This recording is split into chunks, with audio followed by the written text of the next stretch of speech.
Amigas, amigos, bienvenidos a esta charla. Es frecuente que en la casa o en la escuela los niños tengan un comportamiento especial que pueda reflejar problemas que los papás o los maestros no sean capaces de detectar. ¿Qué es lo que se puede hacer en estos casos, incluso cuando los niños son muy pequeños y no saben expresarse verbalmente? Este es el tema de nuestro programa. Bienvenidos.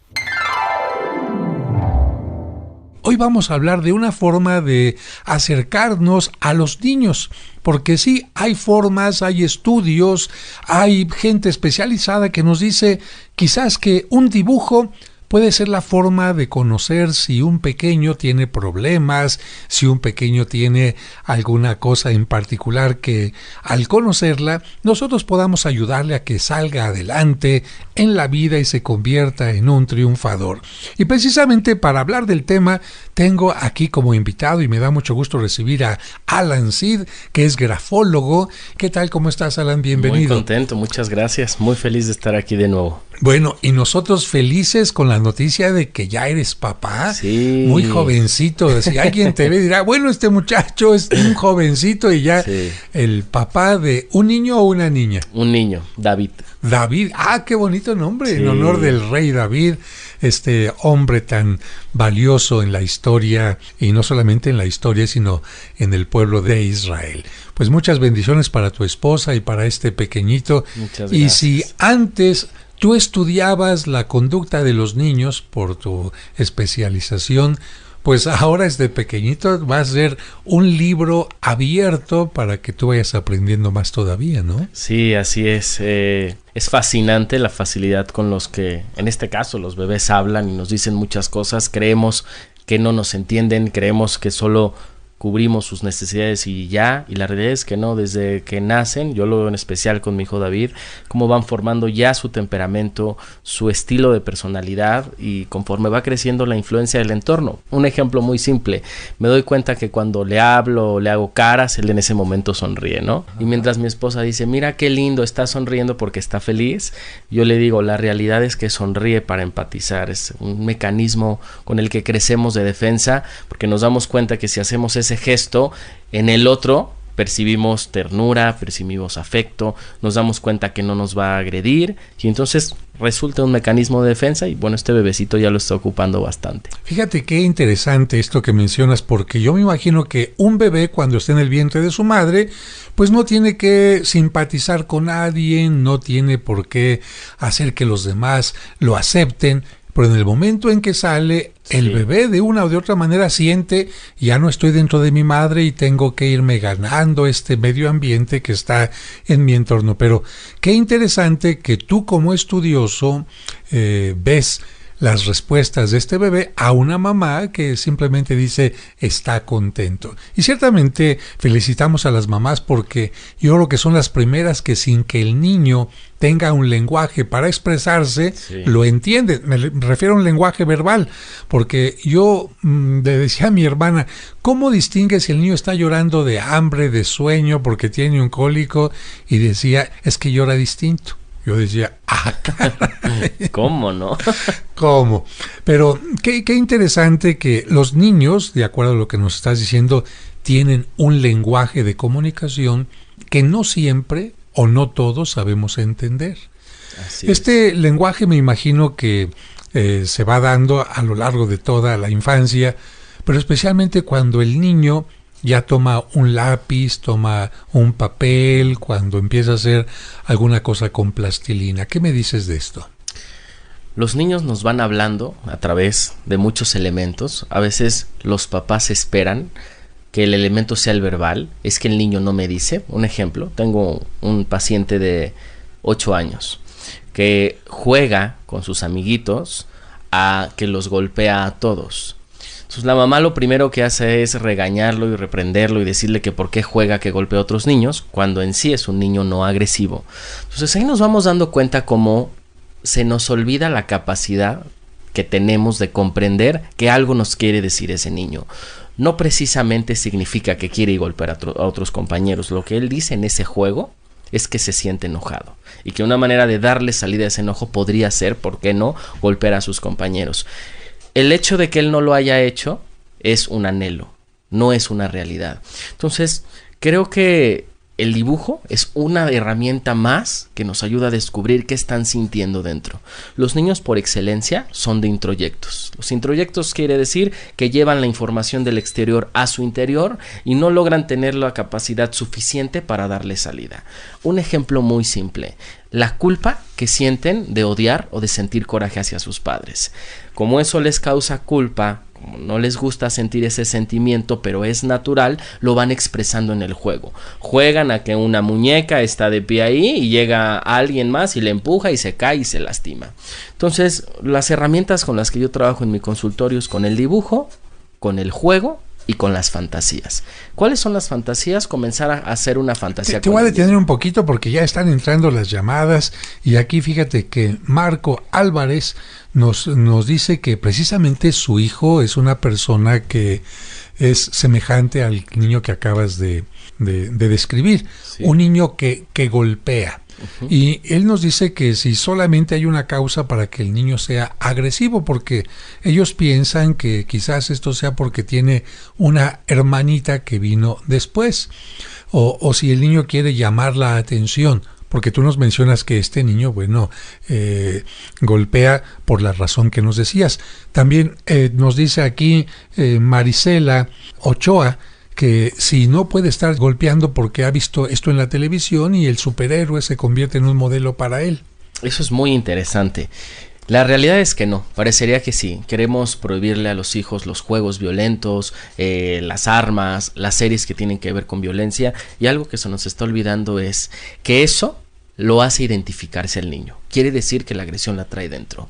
El niño solo va a buscar un medio en el exterior que le permita identificarse con algo que tiene dentro. A ver, detengo tantito porque eso me parece muy importante. Entonces, yo traigo algo dentro, yo soy agresivo o yo soy de tal manera, y cuando veo que alguien es agresivo o hace tal cosa, me identifico. No es que el otro me haga ser de una determinada manera, sino que me estoy identificando. Esto es muy interesante. Sí, yo puedo quitarle el videojuego violento y lo único que hago es que le quito el medio de identificación, pero no estoy trabajando la raíz. Simplemente lo podemos ver ya de adultos con los grupos que nos gustan, con la música, con los conciertos. Toda aquella música que nos puede gustar es un acto de proyección. ¿Por qué nos gustan con determinadas melodías, con determinadas letras? Porque nos identifica con algo. Entonces eso, más que reprimirlo o alejárselo a los niños, nos serviría para preguntarnos con qué se está identificando nuestro hijo. Fíjate qué interesante, porque un joven se sube a un altar de la catedral y apuñala a un sacerdote, sí. Y resulta que este joven tenía tatuado el logo de unos juegos que se llamaban Asesinos o alguna cosa, y varias gente de la comunidad empezó a decir que lo había hecho porque estaba imitando el esquema del juego, y lo que tú nos estás diciendo, no, él ya tenía deseo, tenía este problema, y simplemente los juegos le sirven para identificarse en lo que está siguiendo, ¿no? Y una característica de esta persona es que estamos ante una persona psicótica. ¿Qué característica tiene el psicótico? Que no tiene la capacidad de simbolizar. ¿Cómo es simbolizar? Yo puedo sentirme enojado con alguien e insultarlo en mi mente y estoy simbolizando porque no se lo estoy diciendo. El psicótico no puede simbolizar. Los deseos de muerte, la pulsión de atacar al otro, no la puede simbolizar y la lleva a la realidad. Ese es el acto psicótico. O sea que un psicótico no puede estar pensando, ay, cómo me caes gordo, sino te lo dice. Lo dice, lo hace, actúa, ¿no? No tiene control entonces de lo que está pasando. Y eso tiene que ver con la estructura mental, una parte hereditaria, otra parte de la educación con la que creció y otra con su propia personalidad. Esos tres factores hacen que una persona pueda llegar a psicotizarse. Amigos, fíjense que a veces no vemos nosotros la realidad y necesitamos ir con el oculista para que nos ponga lentes, pero estamos platicando con Alan, que nos enseña que a veces hay que ver la realidad desde otro punto de vista, porque en muchas cosas estamos ciegos.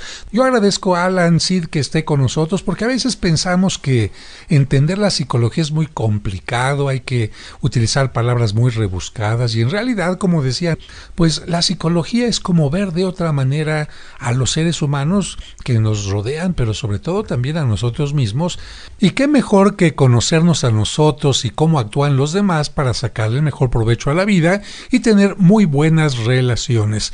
Además de que todos de alguna manera tenemos algún problema que tenemos que resolver, y si podemos resolverlo y salir adelante, pues caminaremos más libres. Alan, estábamos platicando precisamente de que una persona en ocasiones no es que un juego la haga agresiva, sino que esa persona es agresiva y simplemente se sintoniza con ese juego agresivo, ¿no? Así es, y habría que preguntarnos por qué se sintonizó, qué está pasando en su historia, y darnos cuenta que el instinto de agresividad no es malo. Comienza a ser dañino cuando cobra más fuerza o tiene mayor intensidad, porque simplemente el hecho del nacimiento es un acto agresivo, ¿no? Si el nacimiento es parto natural, tiene que ser un acto agresivo donde el bebé tiene que empujar su cuerpo, donde tiene que violentar el cuerpo de su madre para poder salir, donde tiene que llorar violentamente para expresarse, donde es secado, se lo limpian. Todo tiene que ser un acto violento el hecho de nacer. Entonces, desde ahí hay un instinto llamado el instinto agresivo, que es con el que vamos desarrollándonos a lo largo de nuestra historia, y que habría que preguntarnos en qué situaciones vale la pena que este instinto haga de lo suyo. Por ejemplo, al poner límites, al no dejarnos, al poder defendernos de algo, no precisamente significa que va a ser un acto agresivo y ofendiendo al otro, sino dejando bien en claro que sí queremos y que no. Ahí ya estamos haciendo uso de nuestro instinto. Fíjate qué interesante, la agresividad no es negativa si le ponemos un límite, si la utilizamos para nuestro bien sin dañar al otro. Es mala cuando no la controlamos, cuando no le ponemos un límite, ¿no? Y mucha gente incluso hasta piensa, haciendo una relación con esto, que enojarse es malo, y enojarse no es malo, de lo contrario. Simple y sencillamente no hay que convertir ese enojo en una ira que destruya. Ahora, empiezan a llegar algunas preguntas más, no digo los nombres, pero entiendo el interés de las personas. Me dicen que si un niño yendo con el psicólogo no se siente agredido, que si el psicólogo va a empezar a hacerle preguntas al niño como lo hace con los adultos, o que si hay algunas formas distintas en las que el psicólogo pueda descubrir una problemática, por ejemplo un abuso que haya recibido un pequeño o algo que no esté funcionando bien en la familia. De entrada hay muchas corrientes dentro de la psicología con respecto al trabajo del niño. Está la corriente gestáltica, está la corriente psicoanalítica, está la corriente conductivista. Entonces, lo primero que tendrían que preguntarse los papás, sin entrar en términos rebuscados, es saber cómo trabaja el terapeuta de niños. Lo recomendable es que sea un terapeuta que tenga una especialidad en juego o en análisis de dibujos, ya que de esa manera este terapeuta cuenta con más habilidades con el trabajo de un niño. Quiere decir que no se va a basar en una terapia tradicional donde al niño se le hace una serie de interrogaciones para saber algo en particular, sino más bien se le aborda a través del juego. El niño jamás se le llega de una manera directa a preguntarle una problemática, sino todo es a través del juego o a través de los dibujos. Entonces, si los papás están interesados, ese puede ser un medio, que el terapeuta con el que trabajen tenga juguetes, tenga crayolas, tenga hojas en blanco, porque lo más probable es que trabaje con la parte más inconsciente del niño. ¿Cómo se revela esa parte? Pues con estos materiales. Fíjate, amigo que me estás escuchando, qué interesante, porque a veces pensamos que vas a llevar al niño y lo va a recibir el psicólogo así todo muy serio, con su barba y su pipa, y siéntese aquí, a ver, dígame de qué se trata. Y no, nos está diciendo Alan que hay psicólogos especializados especialmente en niños y que pues los van a poner a jugar, va a ser un psicólogo amigable, donde el niño se va a sentir a gusto, tranquilo, ni siquiera lo va a obligar, ahora ponte a dibujar. No, tampoco, ahí están los lápices, quieres jugar, quieres esto. Y entonces el niño, sin darse cuenta que va a sacar lo que está pasando en su interior, lo va a hacer a través de un juego o de un dibujo. Y algo muy importante, amiga, amigo que nos estás escuchando, que hay que tomar en cuenta, es que a veces los papás llegan con el psicólogo y le dicen, le vengo a traer a mi hijo que tiene este problema. Ya llegó con el diagnóstico, ya llegó diciéndole, es que mi hijo es así, y así, y así, y así, y así, y por lo tanto lo tiene que... Y resulta que el psicólogo descubre a veces que el del problema es el papá o la mamá. A veces descubre que el niño simplemente está siendo consecuencia de lo que hacen los papás. Y qué bueno, Alan, que el psicólogo, bueno, estará bien que escuche al papá o a la mamá, pero que sobre todo escuche al niño. Porque si el niño tiene un problema y el problema es el papá o la mamá o la familia, pues no hay que corregir al niño, sino todo su entorno, ¿no? Hay algo que hago en las primeras sesiones que se llama encuadre. En el encuadre ¿Cómo se llama? El encuadre. Muy bien. En la primera sesión pasa normalmente esto.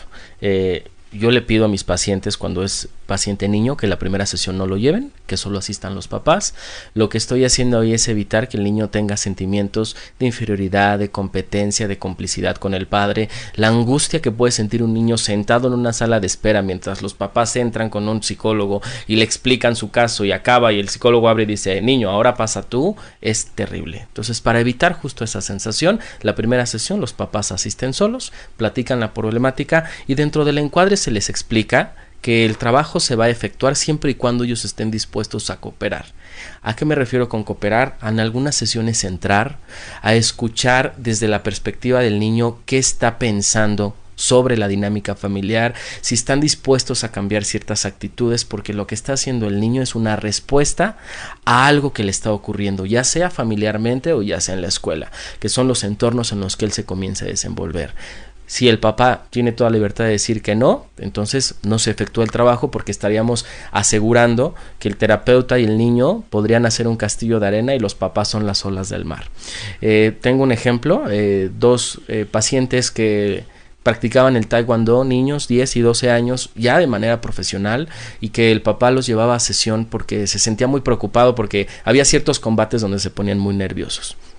Bueno, cuando empiezo a jugar con los niños, y después ellos, además de jugar, me hablan abiertamente de lo que ocurre, me dicen que el papá graba los combates, que en la noche ven el video y el papá los golpea cuando se da cuenta o que no pelearon correctamente o que no lo debían hacer. Estos niños estaban muy espantados.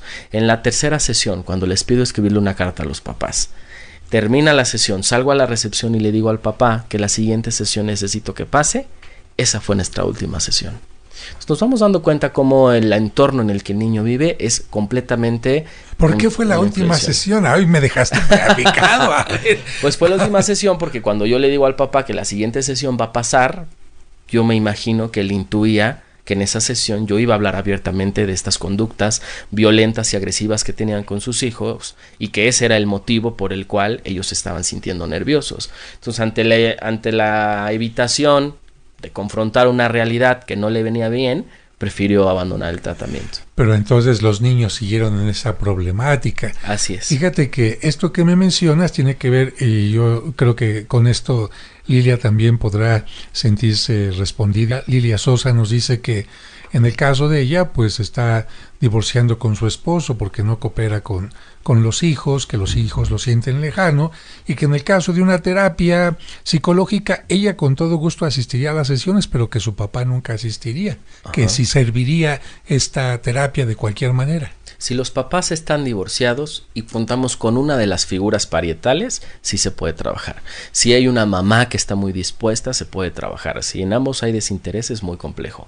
Pero con uno de los dos que tenga interés, se puede comenzar a hacer un trabajo interesante. Fíjense, amigos, especialmente amigas que pues lamentablemente han tenido que sufrir la separación. La separación siempre para los hijos puede ser un trauma porque pues quedarse sin papá, quedarse sin mamá es de alguna manera sentirse abandonados, sí. Sentir que no van a salir adelante o que no saben qué va a pasar con su futuro. Y si es el caso en que usted, bueno, ya se separó, pero quiere ayudar a su hijo, puede acudir a este tipo de terapias. Más adelante le diremos en dónde pueden consultar a Alan Seed, recomendado totalmente por un servidor. Gracias. Dónde pueden consultarlo, en qué teléfonos, cómo sacar alguna cita y en dónde se encuentra su consultorio. Pero nosotros seguimos con algunas preguntas que la gente nos sigue haciendo. Una pregunta que nos hace Matilde Rico es: ¿a qué edad se puede comenzar una terapia con los pequeñitos? Yo creo que a partir de los 5 años. A partir de los 5 años. Muy bien, amigos, ahí está la respuesta. Sigan comunicándose con nosotros y seguimos platicando con Alan Seed, nuestro invitado del día de hoy, en cómo trabajar con los niños en alguna terapia. Él nos dice que es muy importante hacer primero un encuadre, es decir, es cierto, va a platicar con el niño, con la niña, el psicólogo, pero antes de esto también tiene que tener un encuentro con el papá y con la mamá para saber que estén de acuerdo con lo que se está haciendo. Sí. Y bueno, en la parroquia de San Cosme, donde trabaja un servidor, Tenemos algo semejante con los niños del catecismo, Alan, porque de repente el papá y la mamá los mandan, prepáremelo para el catecismo. No, señor, tiene usted que venir también y enterarse de qué estamos haciendo, tiene que enterarse de que el niño va a ir tomando conciencia y usted tiene que apoyarlo en sus valores morales y tiene que hacer con él la tarea y otro tipo de compromisos. Curiosamente, algunos papás cuando dicen se enteran de esto dicen, ya no voy, lo voy a mandar a otro lugar donde lo preparen y yo no me tenga que involucrar. Qué pena, porque entonces los niños están desvalidos de alguna manera y tendrán que resolver su problema, si es que no se agrava más adelante, hasta que sean adultos, ¿no? Sí, y por eso muchos colegas deciden ya no trabajar con niños, no tanto por el trabajo en niños, sino por las respuestas que han encontrado en los papás, que casi siempre a quien señalamos y queremos enviar a terapia, más bien el que señala es el que tiene que hacer un trabajo más profundo. Recuerdo un caso de una pacientita de 9 años que sus papás se están separando y vamos trabajando y cuando paso en las sesiones a la mamá para ver los avances, me entero que la mamá le dice, ya te está marcando tu papá, no le contestes, todavía está la ropa del papá ahí, no se la quieren dar, aún no quieren dársela. Si llega el papá por ellas, la mamá le dice, no olvides decirle que no se vaya, no olvides decirle que lo extrañas. Todo el duelo no superado de la mamá está depositado en esa niña. Y la está manipulando tremendamente. Totalmente, desde esta propia necesidad. Entonces ahí nos vamos dando cuenta la importancia que tienen los papás en el trabajo terapéutico con niños. No es un sitio en el cual Alan corrige a mi hijo todo lo que yo no he podido corregir, no. Es un trabajo de aprendizaje, de construcción, en el cual creo que la conclusión acaba siendo que es un trabajo familiar. Alan, por favor, como psicólogo, dile a mi hija que el culpable es su papá. Así es. Dile que la buena soy yo. Dile que le ruegue para que haga lo suyo y si no, que es una mala hija y que si no se sienta culpable. Es verdad. Y bueno, tú no puedes ser cómplice de esto. Nada. Eso pasa muy típico en ese tipo de terapias o también en las terapias de pareja, que cuando quiera también podemos hablar de cómo se pone en juego una terapia de pareja y qué rol toma cada uno de ellos en la sesión. Qué interesante. Bueno, algunos papás dicen, antes de enviar a nuestro hijo, creo que para que no nos ventane, vamos mejor nosotros, y a lo mejor si vamos nosotros como pareja, a lo mejor el niño ya no va a necesitar terapia. Por supuesto. ¿Verdad? Bien, nos escribe ahora Gladys y nos dice que en casa hay un problema que comenzó hace 2 años, que a partir de que su esposo que se quedó sin trabajo, empezó a beber. No sabe ella, de hecho, si su esposo sea alcohólico o no, pero todos los fines de semana bebe casi hasta perderse y se pone muy agresivo, y que los niños han empezado a tener una baja en las calificaciones. Pero aquí ella pregunta que si aunque el problema es el papá, el niño también tiene problemas por esto. Sí, claro. Todo lo que esté pasando con respecto a los papás va a repercutir en los niños. Una necesidad básica de los niños es sentirse protegidos, sentirse amados, y es importante saberse amados, no solo sentirse. No es un tema de te lo digo todos los días, es saberme amado con las acciones que hacen mis papás. Entonces, toda aquella conducta que vaya presentando un papá, el niño, como lo decíamos al inicio, lo introyecta dentro de su mente e intenta explicarse o hacer algo al respecto con ello. Hay libros muy conocidos que hablan de cómo explicarle a los niños de que su papá tiene un problema relacionado al alcoholismo y toda la dinámica que juega cuando una persona está bajo el alcoholismo. El niño no solo pierde a su papá, sino también pierde a su mamá, porque su mamá se convierte en el hijo del esposo, porque lo cuida y a qué hora va a llegar y no le vayan a pasar algo y no le vayan a pegar y ahora vámonos a tal institución, ahora te voy a llevar a tal lado para que te cures. La mamá pierde completamente foco de los hijos y es ahí donde ellos comienzan a presentar molestias. Y una ley clave en la psique de los niños es que primero van a buscar el foco positivo.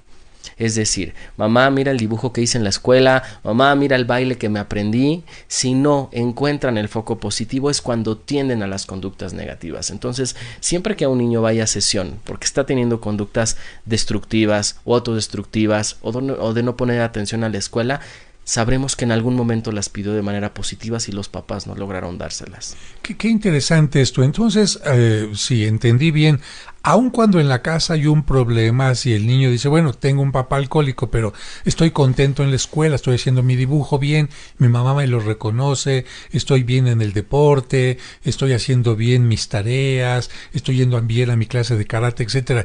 ¿Eso puede ayudarle a equilibrar el problema que tiene en casa? A equilibrar un poco, sí. No a omitirlo, y quizá el trabajo terapéutico sería mostrarle que como parte de la vida existe un papá con ciertas características. Es lo que pasa, por ejemplo, cuando en un divorcio el papá queda de pasar por los niños y no pasa, y pasa constantemente, y la mamá, clavada con esta idea de que no les debe hablar mal del padre, comienza a excusarlo. No, hijo, entiéndelo, porque ahora tuvo mucho trabajo, entiéndelo. Pues mi trabajo ahí es decirle, sí, tu papá es impuntual. No es hablarle mal de él, es centrarlo y encuadrarlo en una realidad que existe, porque en cuanto el niño incorpora una realidad, tiene más herramientas para enfrentarse a ello. Entonces es muy diferente decir como niño, mi mamá me dice que hay muchas excusas por las que papá no llega, entonces yo me quedo esperanzado, a decir, bueno, Alan en la sesión me dice que mi papá es impuntual y eso me permite decir, puede que llegue o no llegue, y si no llegue, yo continúo haciendo mi vida. Pero fíjate qué claro estás diciendo tú una cosa, la mamá va a decir, tu papá es impuntual, no es malo. No. Porque a veces la mamá dice, es que si le digo que tu papá es malo, las cosas cambian. Una persona que es impuntual, no es mala. Podrá tener muchas áreas positivas y el niño no sentirá que la mamá está hablando mal de su papá. Simplemente está diciendo, así como tu papá es impuntual, tú no haces tu tarea, o tu hermana no come lo que tiene que comer, o yo no hago lo que me toca hacer, y eso no significa que seamos malos, ¿no? Y es importante eso, a veces queremos tratar a los niños como tontos y no. Una cosa es que sean niños y que tengamos que decirles las cosas en base a la realidad que ellos conocen, y la otra es que queramos siempre omitirles cosas o quererles mostrar una realidad diferente. Me tocó hace poco un caso de una paciente que el papá se suicidó y mi paciente, que es la mamá, me decía, Alan, no se lo voy a decir a mis hijos, si se los digo, ¿qué hago? Le dije, sí, enfréntalos a la realidad. ¿Les va a doler? Sí. ¿Les va a costar trabajo superarlo? Sí. Pero les va a doler más si no les dices la verdad y les cuentas que su papá está de viaje y que regresa no sé en cuánto tiempo, porque entonces eso empieza, ahí empiezan las características de un rasgo psicótico, la pérdida de la realidad. Y la mamá, sin darse cuenta, está fomentando las pérdidas de la realidad. Más vale enfrentarlo a algo que es duro, y es una realidad. La vida a veces es muy bonita, a veces no, a veces te salen bien las cosas, a veces no, a veces eres muy bueno en algo, a veces eres pésimo, a veces acertaste y te salió bien, a veces te equivocaste muchísimo. Entonces eso crea mucha paz y tranquilidad y les da recursos a los niños para salir a enfrentarse cuando les damos una educación en base a la realidad. Porque ¿cuál es el objetivo de la educación? ¿Cuál es el objetivo de levanta tu cuarto, levanta los trastes, estudia? Que el niño tenga las herramientas emocionales suficientes para no necesitar a sus padres. Que un día los niños puedan gobernarse a sí mismos cuando crezcan y no necesiten ser gobernados por alguien más. Ay, Alan, es que acabas de tocar un tema que a muchas mamás, bueno, a algunas no les ha de haber gustado. ¿Cómo que mi hijo ya no me va a necesitar? ¿Cómo que mi hijo va a ser independiente y no va a decir, mamá, ya me casé, pero lávame mis camisas porque mi esposa no sabe? Mamá, esto, qué delicado esta parte, y yo te felicito porque en realidad eres claro. Una educación, sea de un padre, de un maestro, es para que el niño o el alumno diga, ya pasé, ya no los necesito. No significa ya no los quiero, ya, no significa no estoy agradecido con ustedes, no significa no valen. No, ya hicieron lo que tenían que hacer, ya me formaron, ya mis piernas físicas y psicológicas están fuertes para que pueda caminar, y se los agradezco con toda el alma. No se sientan mal. Y amigos, qué importante es que los padres de familia tengan una autoestima sólida para que no crean que su valor como persona se los da a su hijo. Porque como hemos hablado aquí algunos miércoles en el curso de autoestima, algunas mamás piensan, yo valgo por mi hijo. En la medida en que lo tengo que educar, le tengo que ayudar, ¡ay, soy importante! En la medida que me embaracé y tengo un hijo, soy importante. Y ya cuando mi hijo se va de la casa, padre, ya no valgo nada, ya mi vida no tiene sentido. No, yo creo que hay que cortar no solamente el cordón umbilical cuando nace la criatura, sino también psicológicamente decir, qué bueno que Dios me da la oportunidad de educar a mi hijo, darle herramientas para que salga adelante, y qué bueno que me da la sensatez y la madurez para que, aunque me duela, yo tenga que separarme de él y permitirle que siga adelante, porque además esa será mi graduación como educador en la vida. Porque si mi hijo, mi alumno va a estar dependiendo de mí toda la vida, significa que no le ayudé a estar fuerte, que necesita un salvavidas porque se siente siempre incapaz, se siente inseguro, y una persona que se siente incapaz e insegura, ¿sabe qué? No se siente orgullosa de ella misma. Y lo que a una persona le hace feliz la vida, entre otras cosas, es sentirse importante, valiosa, autosuficiente. ¿No es así, Alan? Sí. Totalmente, creo que es la necesidad universal, la de aceptación y la de hacernos sentir bien. Por eso es muy curioso cómo cuando un servicio quiere funcionar bien, siempre el buen servicio es algo que nos puede llamar totalmente la atención, porque eso nos remonta a etapas de nuestra niñez, en las cuales fuimos consentidos, fuimos el centro del universo. Hay una etapa llamada la etapa narcisista, que es una etapa donde el niño cree que el mundo gira en torno a él y que al creer que todo gira en torno a él, también si hay un problema, cree que es culpa de él.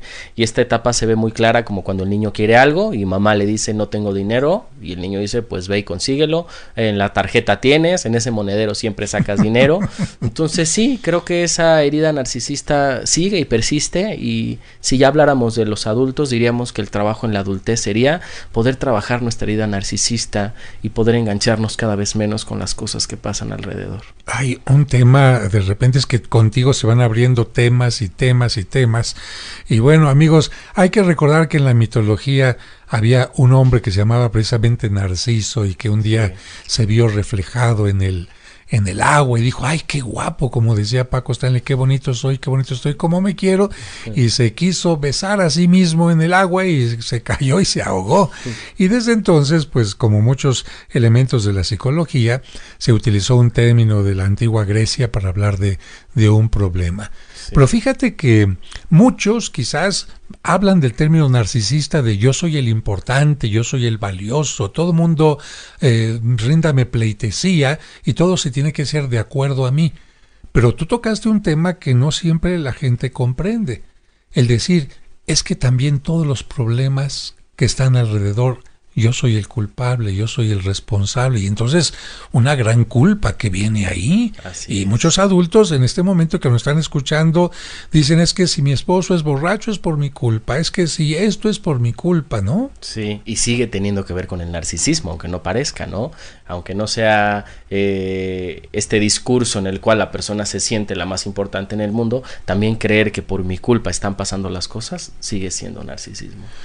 Bueno, ya mira, aquí tenemos ya algunas personas que dicen que se sienten reflejadas con lo que tú estás mencionando y que realmente para ellos vivir como están viviendo no es nada agradable. Claro. Que porque se sienten culpables de que las cosas no funcionen en el trabajo o en su familia o con un hijo. E incluso dicen que a veces se sienten culpables de algunas cosas de las cuales claramente hay responsabilidades en otras personas, sí. Y que si tú les puedes ayudar también a través de alguna terapia o que se han enterado por este programa que tú también trabajas con la hipnosis. ¿Qué sería para ellos lo conveniente, si una terapia o una hipnosis? Sí, en esos casos es bastante funcional la hipnosis. Yo la ocupo de manera terapéutica, no como se ha visto en el espectáculo. ¿Qué es la hipnosis? Es un estado de profunda relajación en el cual las carpetas de nuestra mente están abiertas y disponibles para trabajar con nosotros. Si una persona quiere trabajar sus sentimientos de culpa, en hipnosis podemos ir al primer momento donde la sintió. Porque lo más seguro es que lo que está sintiendo de culpa en la sesión es solo una repetición de algo que ya venía sintiendo tiempo atrás, que en algún momento el límite de ansiedad que pudo tener para tolerarlo lo rebasó, se angustió de más y está buscando una terapia. Entonces es muchísimo más productivo trabajar con las heridas nucleares, con la herida traumática desde el principio, porque entonces así evitamos que las repeticiones continúen existiendo y casi siempre se van a escenarios como la niñez. Un porcentaje se va que es donde comienza todo en realidad, comienza, ¿no? un porcentaje se va a la vida intrauterina, hay recuerdos inconscientes de nuestra vida intrauterina y hay algunos otros pacientes que dicen irse a vidas pasadas. Ah, caray, hasta vidas pasadas. Sí, entonces es un estado en el cual yo, aunque parezca mágico, simplemente digo, voy a contar de 1 a 3 y cuando llegue al 3 tu mente se va a ir al primer momento en donde sentiste y menciono el tema de consulta y libremente la persona se va o su mente inconsciente se va al momento que cree que fue la primera vez que sucedió. Si comprendemos la primera vez y desde ahí trabajamos, entonces vamos a evitar que la repetición exista. Si se da cuenta, seguimos trabajando con el niño, seguimos trabajando con la parte infantil, aunque la persona sea adulta.